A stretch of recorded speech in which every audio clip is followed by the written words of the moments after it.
Bonjour à tous et bienvenue, c'est le JTech. Comme chaque semaine, le JTech, exclusivement sur le web, c'est toute l'actualité des nouvelles techno. Bonjour Jérôme Colombin. Salut François Sorel, nouvelles technologies en vacances, comment rester connecté, quel joujou high-tech emporter, on vous dit tout dans le JTech. Une nouvelle tablette arrive sur le marché français, c'est Dell qui s'y colle et elle s'appelle le Strek, on la découvre tout à l'heure. Les nouvelles techno à la banque, c'est une banque parisienne qui adopte la table Surface de Microsoft. Et puis on terminera par les geekeries de cette semaine avec Noémie qui viendra nous rejoindre comme chaque semaine. Soyez les bienvenus, c'est le JTech.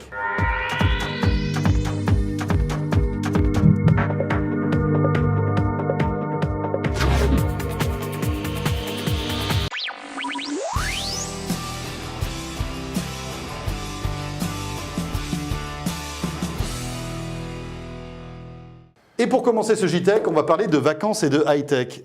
Jérôme Colombin, c'est pas encore les vacances, on a encore un peu de boulot là. Ça y est, moi je me suis déjà mis en configuration soleil là. C'est vrai, avec les lunettes. Ouais. Il manque plus que le barbecue était bon là, hein, finalement. Exactement, mais... Déjà la première chose, vous avez vu, on a mis la même chemise cette semaine, hein, on est roses tous les deux.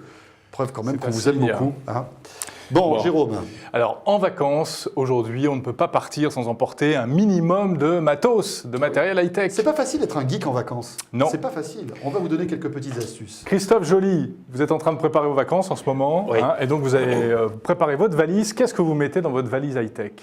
Des netbooks, forcément, et mon smartphone, dont je ne me sépare jamais, et puis de la musique. Alors, on va commencer par, évidemment, par le plus important, rester connecté, parce qu'on est tous accros à Internet. Et bon, quand on est à la plage, quand on est à la montagne, il faut toujours rester connecté.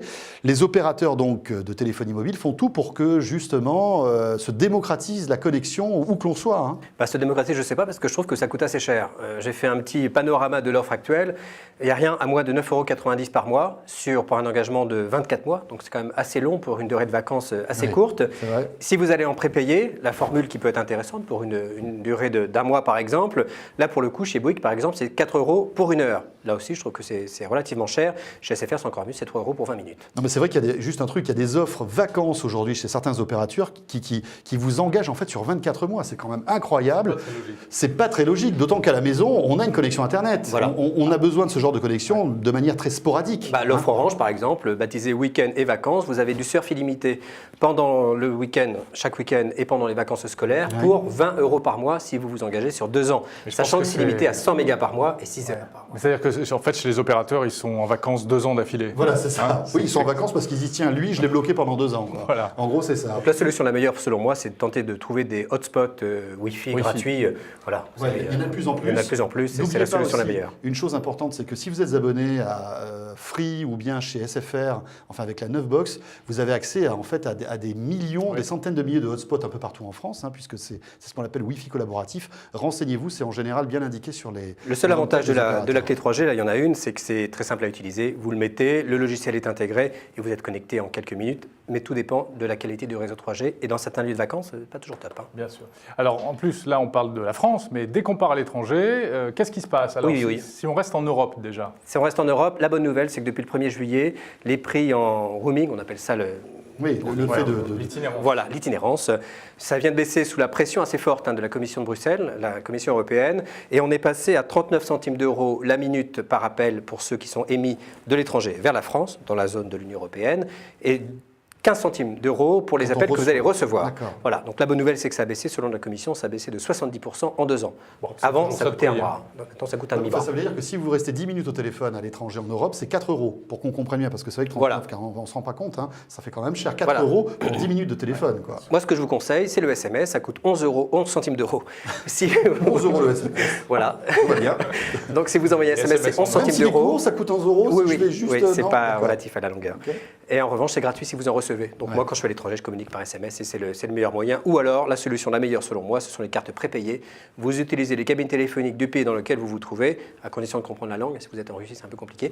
Et là, pour le coup, c'est vraiment pas très cher et c'est pour moi une bonne formule. Après, la formule aussi qui est pas mal, c'est le fait de trouver un hotspot Wi-Fi gratuit et de téléphoner via Skype. Aussi. Bien sûr, où là, pas bête. les communications sont très peu chères. Très bien. Alors, l'high-tech en vacances, eh bien, ce sont aussi évidemment les appareils photo, les caméras.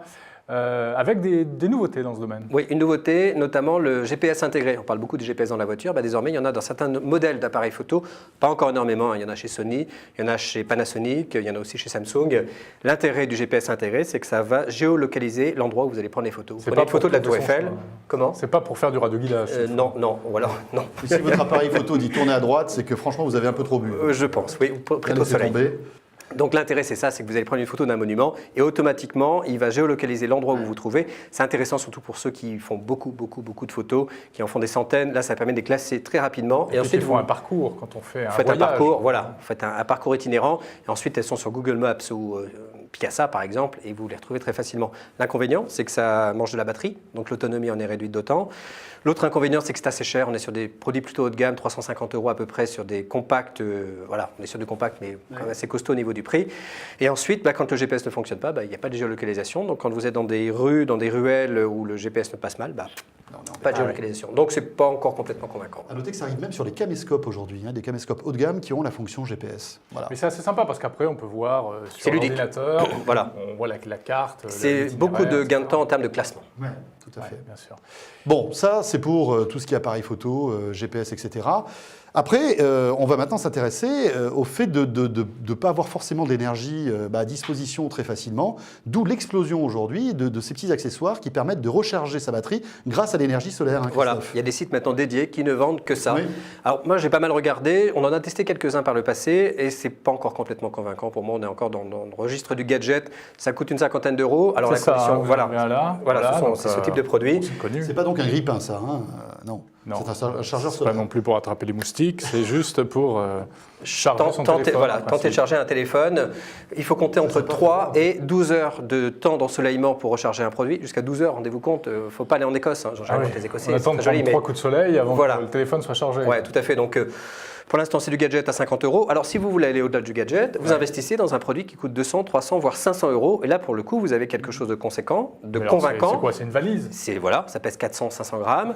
C'est encombrant parce qu'évidemment, la capacité de recharge dépend du nombre de cellules photovoltaïques. Donc, Bien plus sûr. vous avez de cellules, plus vous pouvez recharger. Mais plus bon, il y a des rapidement. trucs sympas, par exemple, des sacs à dos avec le chargeur Sac à dos solaire intégré, voilà, pour ceux qui font des etc. randonnées. Moi, ce que je conseille, sérieusement, c'est plus d'acheter des batteries, soit une batterie amovible pour ceux qui ont des ordinateurs dont la batterie peut être retirée, soit vous achetez des petites batteries qui se rechargent sur une prise de courant et ensuite vous êtes en balade, vous branchez votre téléphone dessus et ça recharge le téléphone. Oui. Pour moi, c'est la solution la meilleure. Ouais, en gros, pour les petits appareils, éventuellement l'énergie solaire, mais pour les gros appareils, sinon c'est coûteux. Rendez-vous compte, 400 grammes dans le sac à dos, je préfère une banane. Merci Christophe Joly pour Merci ce panorama de la high-tech en vacances. Donc préparez vos sacs, mettez tous les chargeurs, il ne faut pas oublier les chargeurs. Tu vas pas remettre tes lunettes de soleil là? Et je remets mes lunettes et je repars sur la plage. D'accord.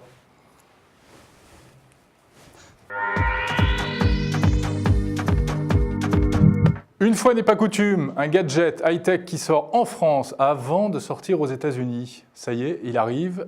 C'est un objet bizarre, c'est la tablette tactile de Dell. Oui, et encore une fois, on s'en rend compte, 2010 sera l'année de l'explosion des tablettes tactiles, Jérôme. Dell, le grand constructeur de PC américain, s'apprête à sortir dans quelques jours en France, et on est le deuxième pays où cette tablette sera disponible après l'Angleterre. Strek. Alors Strek, c'est quoi? C'est une petite tablette. Ça n'a pas grand-chose à voir avec l'iPad. T'as pas dit Star Trek pour une fois? Non, je me suis retenu, mais bon, ça y est, ça, tu l'as faite, ça y est, maintenant elle est faite. Star Trek, c'est vrai qu'elle était plutôt sympathique. Ça n'a rien à voir avec l'iPad. L'écran est déjà beaucoup plus petit, puisque l'écran l'a fait 5 pouces précisément. Ça ressemble donc, plus à un smartphone. Voilà, ça ressemble à un gros smartphone qui a donc toutes on va dire les briques de connectivité. Il est à la fois 3G, Wi-Fi, on peut faire de la visio, bien sûr. On peut téléphoner avec cet appareil. Alors bon, serait-ce un téléphone? C'est un peu bizarre parce que quand tu commences à l'approcher de ton oreille, ça fait vraiment un gros truc, on dirait que tu as une grosse brique.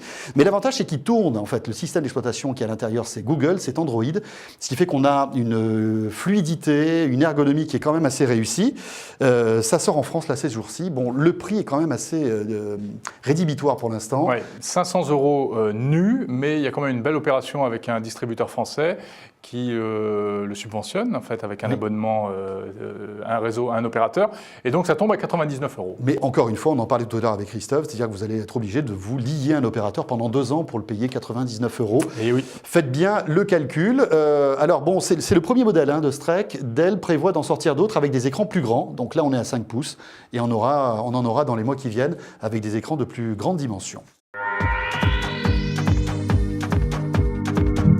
Merci d'être là, c'est le JTech. On va parler maintenant de banques et de nouvelles techno. Jérôme, il faut savoir que les banques françaises se mettent maintenant aux nouvelles techno. Il était temps. Rappelle-toi, elles avaient mis des années pour se mettre enfin au web.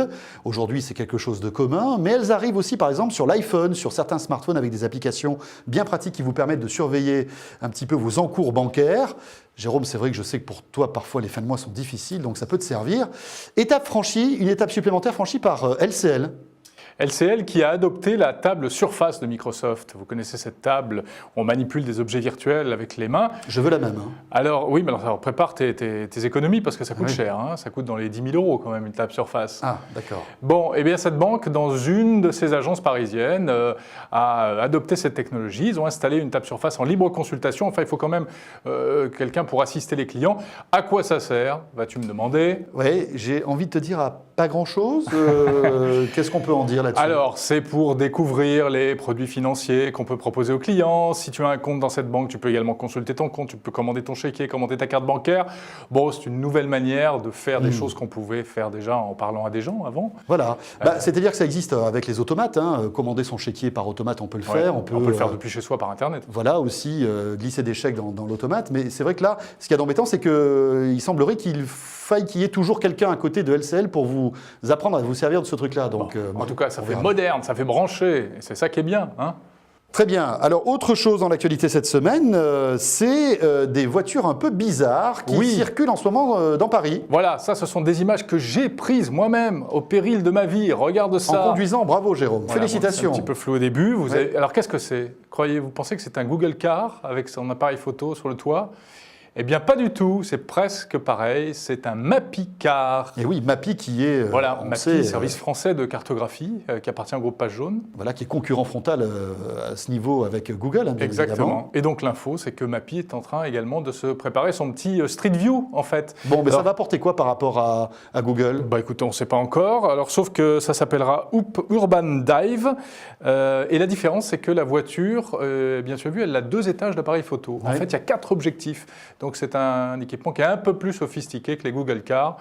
On verra à l'arrivée, lorsque tout ça sera en ligne, si les images seront plus belles, plus réalistes, on ne sait pas encore. Si vous rêvez, comme nous, un jour de monter dans une fusée, d'aller sur la Lune, regardez ça, un serious game, un jeu vidéo sérieux, entre guillemets, un jeu gratuit proposé par la NASA sur Internet. Pour susciter des vocations de cosmonautes, en gros. Bon, un Serious Game, Kezako, c'est tout simplement un jeu qui a comme principe et comme objectif de vous faire apprendre des choses. Voilà, là, on apprend quoi? À piloter une fusée? Non. Voilà, c'est ça. Non, à réparer une base lunaire. Tu apprends à réparer une base lunaire, à te balader donc sur la Lune, ce qui est quand même important. Ça peut servir au quotidien, à faire tes créneaux dans la rue. Après, c'est super pratique. Ouais. Alors l'objectif là, c'est de réparer, tu le disais, une base lunaire. On a plein de missions que nous propose le jeu, qu'il faut remplir. C'est un jeu multijoueur qui est totalement gratuit et qui a été complètement développé via des vraies cartographies, si tu veux, de la Lune qui ont été fournies par la NASA. Pas mal, c'est amusant. À ma connaissance, il n'y avait pas beaucoup de jeux comme ça qui avaient pour objet la Lune jusqu'à présent. C'est un peu en même temps donc une opération de communication de la part de la NASA, un petit peu comme quand l'armée fait des jeux vidéo pour donner envie d'entrer dans l'armée. Voilà, donc si vous ne savez pas quoi faire cet été, allez sur la Lune. Tu rêves d'être cosmonaute, ta vocation est peut-être là. Voilà, ce JTech est presque terminé et avant de se dire au revoir, c'est Noémie qui nous a rejoint dans ce studio. Bonjour Noémie. Bonjour messieurs, comment allez-vous? Très bien. En tenue d'été, on reste sur la thématique soleil. Je voulais faire hommage aujourd'hui. Et pour vous faire plaisir, on est tous en rose, donc on s'est envoyé un SMS pour préparer tout ça. Ouais, bon, passons. Alors, les geekeries de cette semaine, on va commencer par Prince, Noémie. Prince, vous connaissez ce chanteur qui était l'ancien rival de Michael Jackson?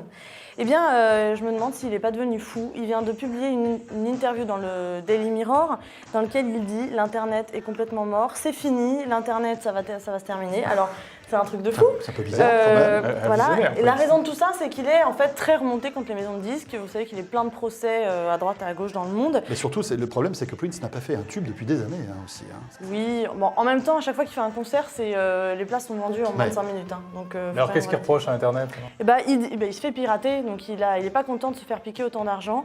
Il dit « Je ne vois pas pourquoi je donnerais ma nouvelle musique à iTunes ou à quelqu'un d'autre.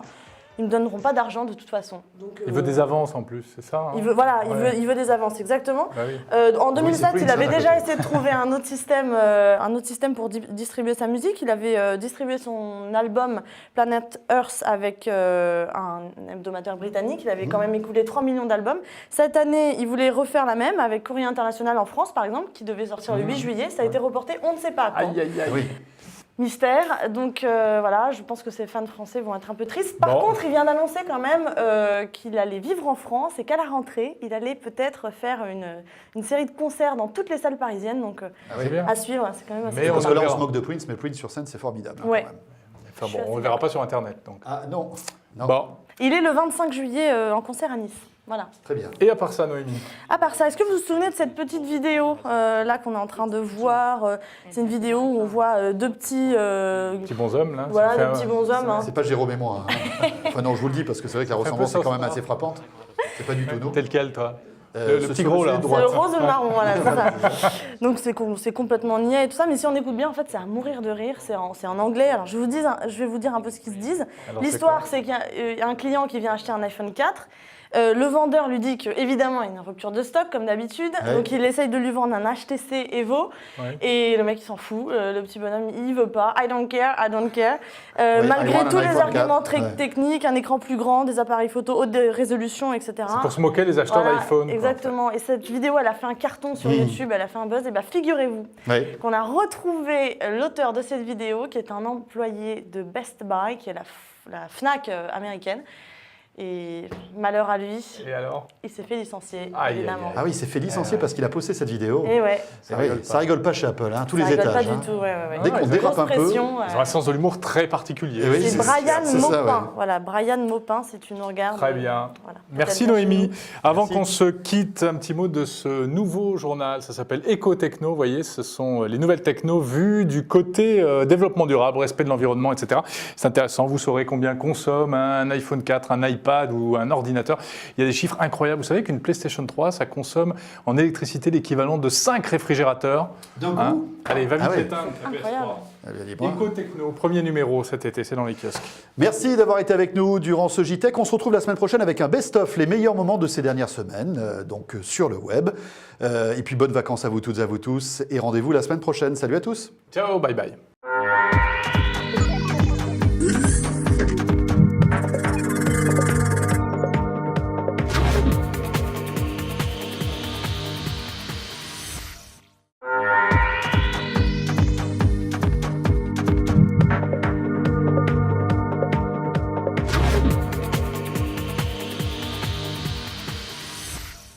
Approchez, approchez, mesdames, messieurs. Attention, il est là, notre bête de foire, Raymond Copperfield pour son tour de magie.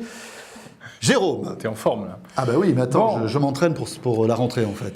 La magie sans les cartes ne serait pas la magie, donc je vous ai préparé un petit tour à base de cartes. Alors attends, donc je suis un expert de la manipulation. De la magitude, Donc hein, on déjà peut on dire. commence par mélanger. Voilà. D'accord. Noémie, s'il te plaît, veux-tu bien choisir une carte parmi cet éventail? Voilà, Celle je que ne veux tu pas m'as dit t'influencer. juste avant, là Ah, pas du tout, non, Non, pas celle, celle-là. celle que tu veux, celle que tu veux. Tu prends ça les cornets, je tu sais choisis. comment on fait Regarde pas, d'habitude. tu fais comme tu veux, Voilà. tac. Hop là, Voilà, tu ne la regardes pas. je ne la regarde pas. Non, surtout pas malheureuse. Oula. Attention. Alors je vais deviner. Alors je vois un peu quelque chose comme ta fleur qui est sur ton oreille. Donc je vois une fleur, je dirais que c'est du trèfle. Et je vois un chiffre, plutôt un petit chiffre, je vois entre 1 et 5. Tu fais bien durer le suspense en tout cas, c'est fort. Hein. C'est bien. T'as fait le cours fort. 3 de non trèfle. Je regarde? T'as trois Oui. de Non, trèfle. ça peut pas être ça. Ça peut pas être ça, c'est pas possible. Ah. Mon Dieu, on peut regarder les autres cartes ou pas Ouais, ou je crois qu'il faut regarder les autres cartes. Au en fait. revoir. On peut pas. Attends, mais montre-moi les autres cartes. Mais enfin. Mais allez, je suis sûr qu'il y a que des 3 de trèfle dans ton Attends, on n'a truc là. jamais vu Vous voyez, ça. il y a encore un. Mais non. Je sais.